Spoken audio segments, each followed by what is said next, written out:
today, a new all-time high for both Bay and Wall Streets. The TSX Composite Index at 15,598 is a new entry book point, and at 2,000 earlier in the day, the S&P 500 was at a new milestone, up 9 points now and off its best level of the session. The Dow is at 17,089.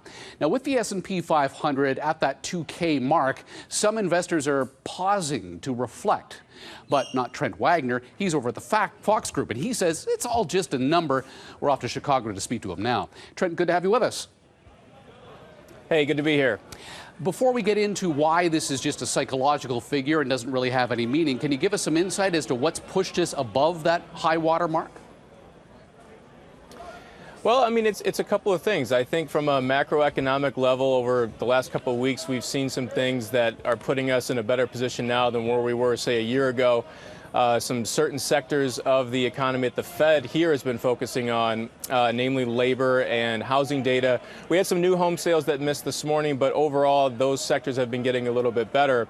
But at the end of the day, earnings have been good, and there just isn't a lot as far as alternatives to the U.S. equity market right now when you look around the world as to where you'd put your money. So we still have the backstop of the Fed.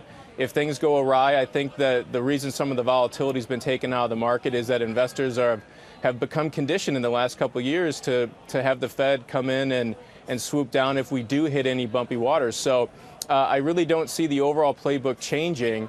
And I'd be a buyer of any weakness that we see in in the next coming days as far as the equity markets in the U.S. are concerned. You are telling your clients, though, that you do expect us to waver along this 2,000 mark for some time. Why? I'm not necessarily telling them that that's going to be the case. I wouldn't be surprised if that was the case. There probably is a little bit of a psychological component to the even number. Sometimes that comes into play, sometimes it doesn't. If you go back just a couple months when we broke through 1,900, we didn't waver there very long. 2,000 could be a psychological level. I'd be more skeptical of it moving too much higher near term, just based on the fact that we're up over 100 points in the last couple weeks alone.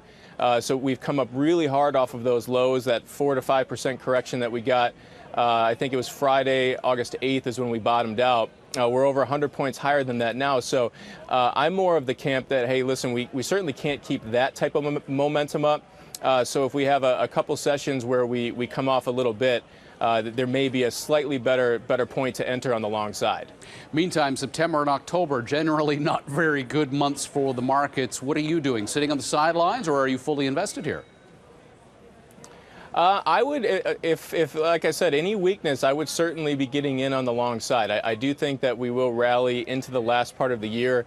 We've been forecasting anywhere from 2125 to 2150 for the S&P by the end of the year. So I don't think right here is a terrible place to get long for a long-term investor. Short term, as we mentioned, due to the reasons we just alluded to, you may want to be a little too careful of getting too long right this second for short-term traders out there. But I really just don't see, the alternatives to the U.S. equity market right now as far as people pulling their money out of it and moving it elsewhere. Trent, thank you so much for your time, sir. Thank you, Michael. Trent Wagner is the executive director of the Fox Group. He joined us from Chicago.